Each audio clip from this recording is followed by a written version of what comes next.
주중에 그 아내랑 영화를 한 편 봤습니다. 한편 봤는데 코다라는 작품이에요. 코다라는 작품인데 이 코다라는 이 뜻이 뭐냐면 이제 청각 장애를 가진 부모에게서 태어난 자식이 그 장애가 없는 경우가 있잖아요. 장애가 그대로 이제 유전이 돼가지고 장애가 있는 경우가 있고 장애가 없는 경우가 있는데 장애가 없는 자녀를 코다라고 부른대요. 그러니까 부모가 장애가 있고 그 유전이 돼서 그 장애를 안고 태어나는데 그 장애를 갖지 않고 태어난 그 자녀를 코다라고 이렇게 부른답니다. 근데 이제 이 가정이 이제 그 주인공인데요. 그 가정에 그 아들과 딸이 있어요. 부모님이 청각 장애가 있으시고 그 아들도 청각 장애가 있습니다. 그러니까 이제 세상과 소통을 하려면 소통이 될 수 있는 사람은 딸밖에 없어요.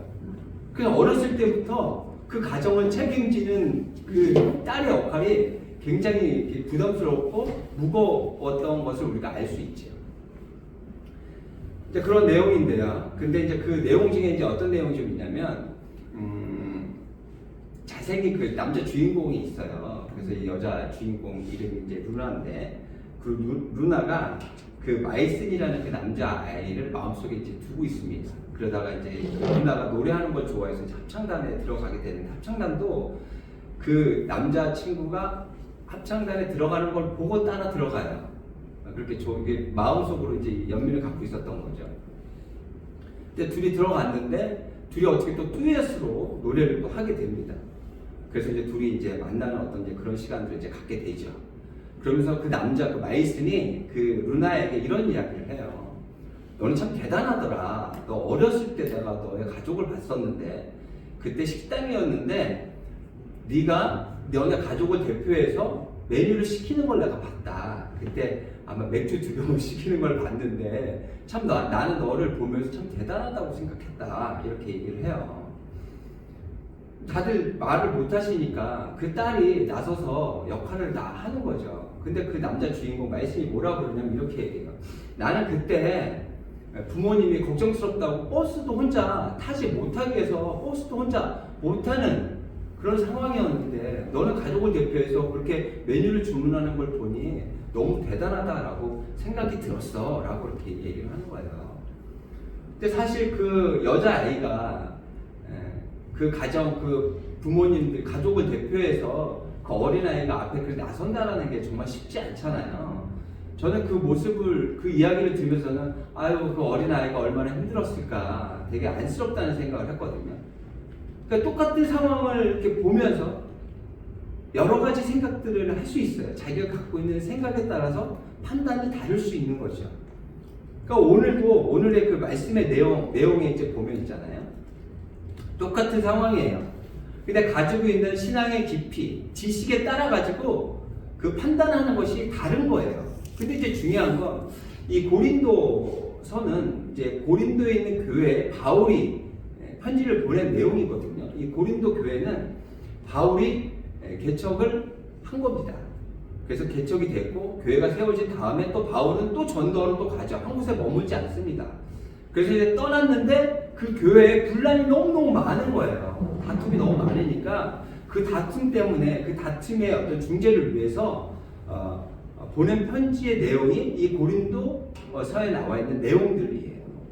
근데 오늘 말씀은 이제 어떤 내용들이냐면 이제 이런 내용이에요. 그 신전이 있어서요.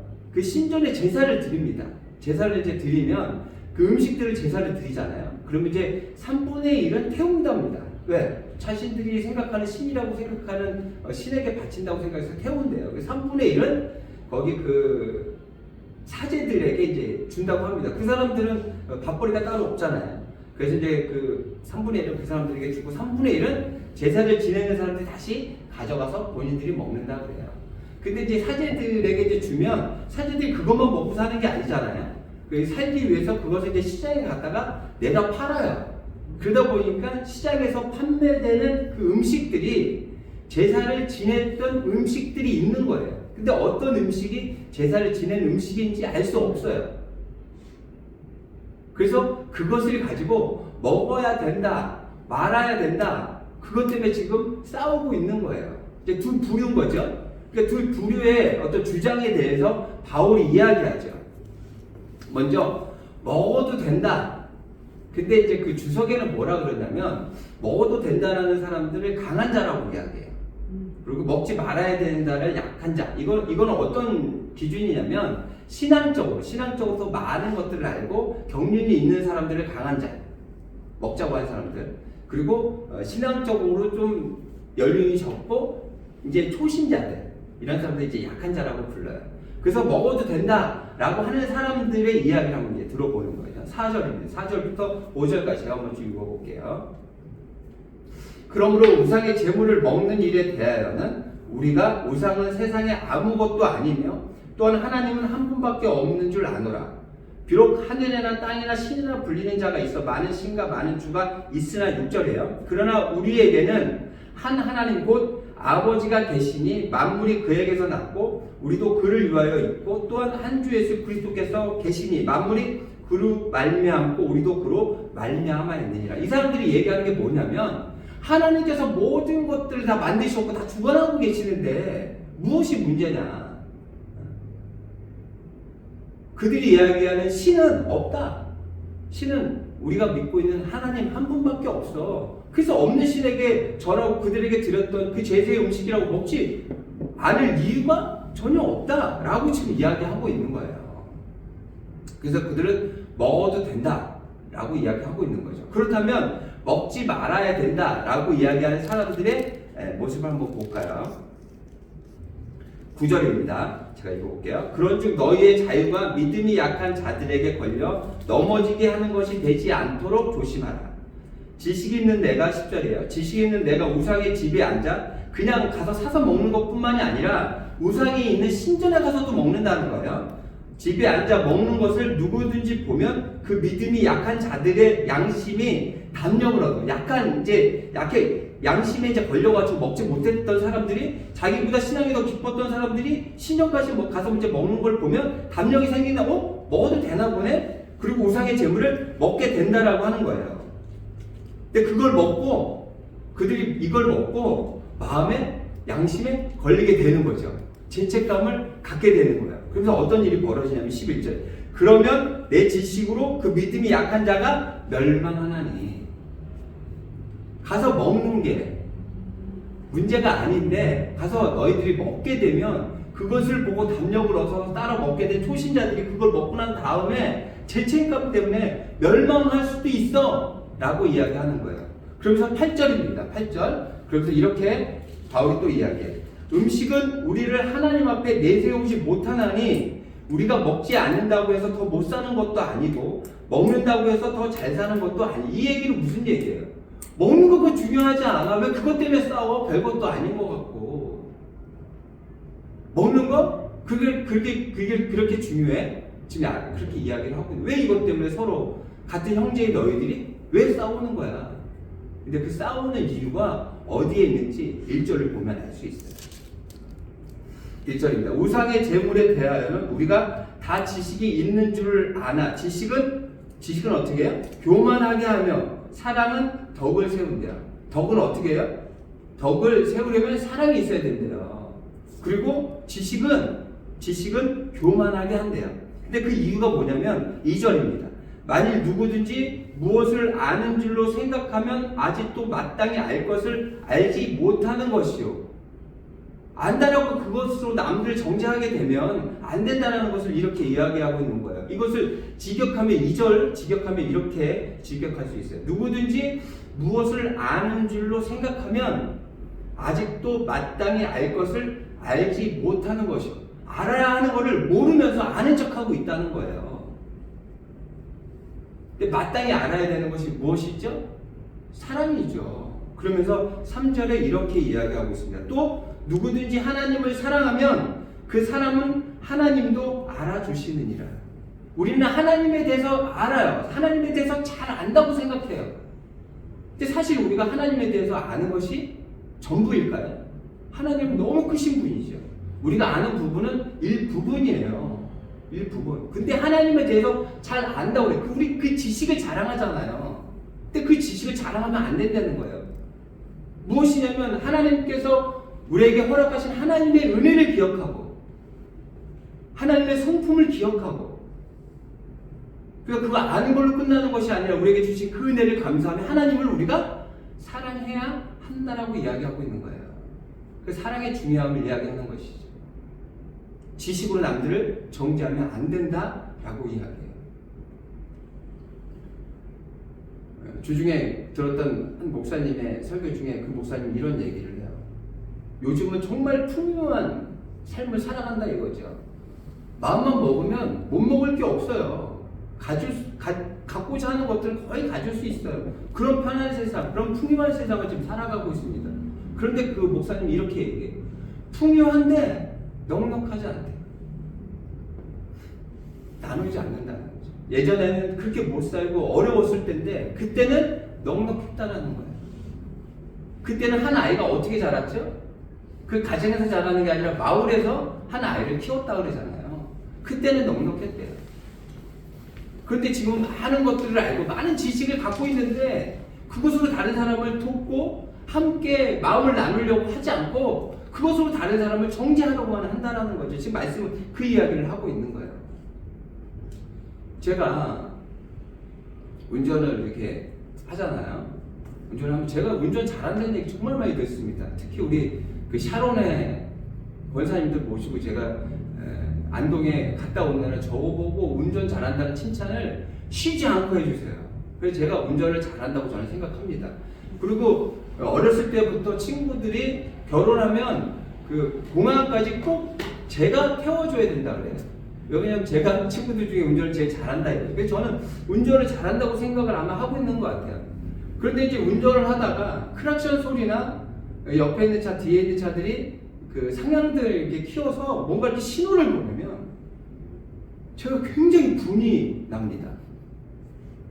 근데 제가 하나님의 말씀을 전하는 목사로서 또 하나님 성경의 하나님의 자녀로서 내가 왜 이렇게 분을 내지?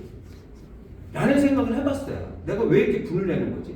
저 사람들이 위험하니까 또 문제가 있으니까 나한테 신호를 보내는 것일 텐데 왜 이것을 내가 왜 이렇게 분을 내는 거지? 왜 이렇게 화가 나는 거지?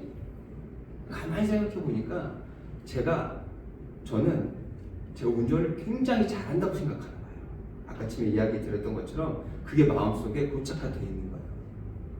나보다 운전 못하는 것들이 나에게 지적질을 해? 아마 그런 마음이었던 것 같아요. 그러니까 지금 그 바울이 이야기하고 있는 거예요. 너희들이 갖고 있는 그 지식 그거 별것도 아니야. 왜 그거 갖고 사람을 정죄하고 왜 사람을 힘들게 하고 왜 어렵게 만들어? 라고 지금 이야기하고 있어요. 먹는 거 그거 별것도 아닌데 왜 그거 가지고 힘들고 어렵게 만드는 거야? 정말 필요한 건 뭔지 알아? 사랑이야. 사랑해야 돼. 이게 지금 고린도 그 교회 그 공동체 안에 주시는 바울의 하나님의 말씀인 거예요. 또한 고린도 교회에 속한 이야기뿐만 아니라 우리 다세움 교회에 속한 이야기일 수 있죠. 제가 어저께 모임이 좀 있었습니다. 어떤 모임이냐면 제가 그 어린 아이들 어렸을 때 함께 모임을 가졌던 젊었을 때 모임을 가졌던 신앙을 같이 했던 그런 가족들이에요. 그래서 네 가족이 함께 하는데 함께 그 회비를 걷어서 해마다 선교도 하고 그리고 또 이렇게 다 멀리 있어서 자주 만나지는 못하지만 1년에 한 번 정도로 모여서 모임을 갔습니다. 근데 그날이 어저께였어요. 다들 교회 안에서 정말 많은 역할들을 하시는 분들이에요. 일반 그 성도분들이신데. 근데 그 중에 이제 포스코로 다니는 집사님이신데 그분이 이제 교회에서 그 청년부 지도를 계속 오래 하셨어요. 부장을 굉장히 오래 하셨어요. 그러면서 그런 이야기를 하더라고요. 그 청년들 새로 오게 되면 그들을 이제 교육을 하는데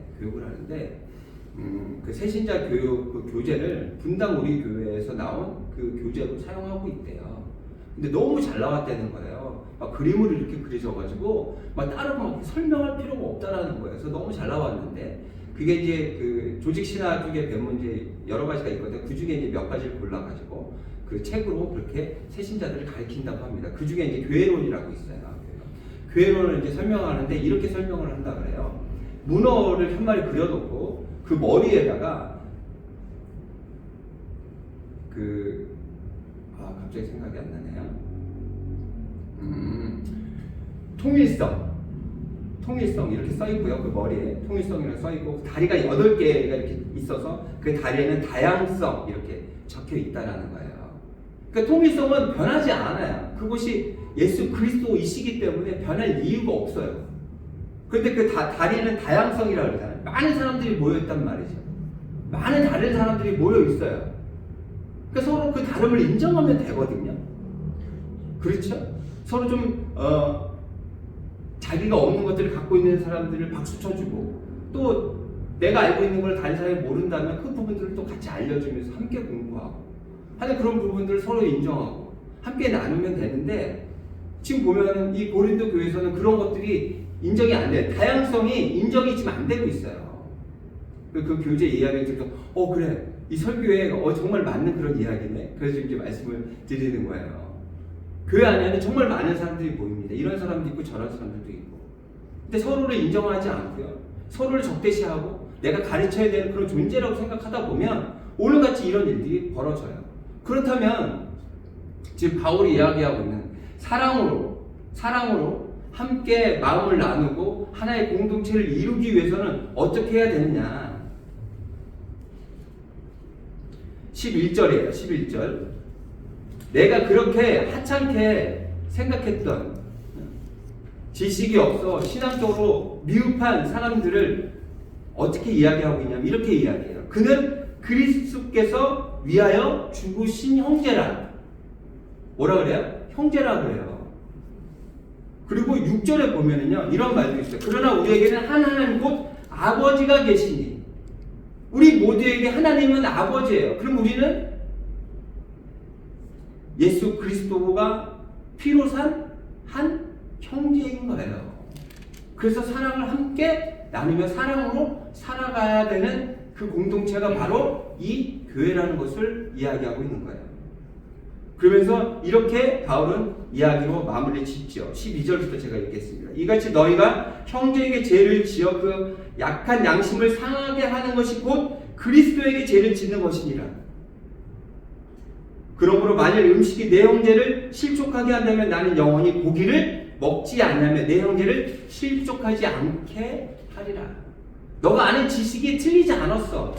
근데 그것이 맞지만 그것 때문에 너가 가서 그것을 먹는 걸 보고 그것을 보고 따라했던 신앙이 약한 초신자들이 그걸 보고 만약에 실족하게 된다면 나는 그 음식이 그렇게 먹고 싶어도 가서 먹지 않을 거야.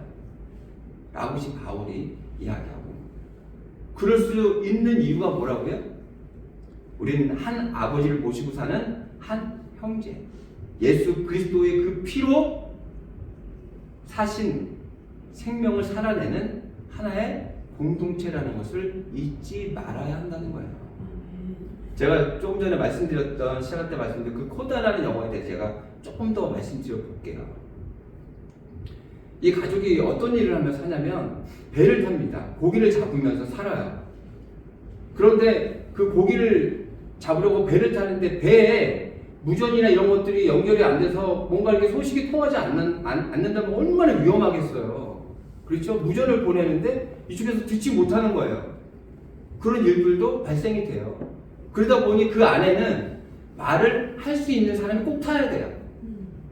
그리고 그 말할 수 없는 사람들과 소통이 될 수 있는 사람이 타야 돼요. 그럼 누가 타야 돼요? 그 딸이 타야 돼요. 근데 다른 사람을 사용할 수도 있지만 다른 사람을 돈 주고 사용할 수도 이 집안은 굉장히 가난해요. 살 수가 없어요. 그래서 그 딸이 그 역할을 감당해야 돼요. 그리고 고기를 잡아와서 그 고기를 파는 것도 그 딸이 감당해야 돼요. 그 딸이 그 가족에게는 없어서는 안 돼요.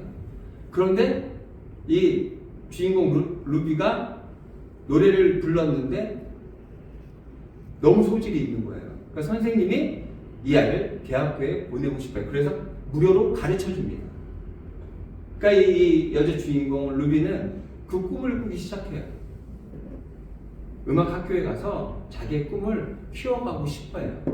그런데 가족은 그녀를 놓아줄 수가 없는 상황이에요. 그 상황을 아니 이 딸은 그 부모에게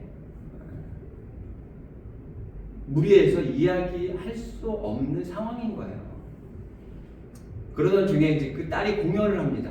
그 가족들이 와서 그 공연을 듣는데 들을 수가 없잖아요. 굉장히 산만해요. 다른 사람들 막 집중해서 듣는데 이분들은 들리지가 않으니까 굉장히 막 산만해요. 막 그러다가 그 딸이 노래를 하는데 사람들의 반응이 이상한 걸 그 아버지가 이렇게 보게 됩니다.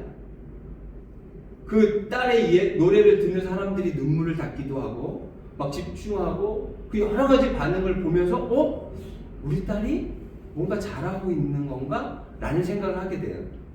그리고 그 아버지가 생각이 갑자기 깊어지기 시작합니다. 그래서 집에 돌아와서 딸에게 노래를 부르라 그러고 그 딸의 그 목에다가 손을 갖다 대고 그 진동으로 딸의 노래 소리를 들어요.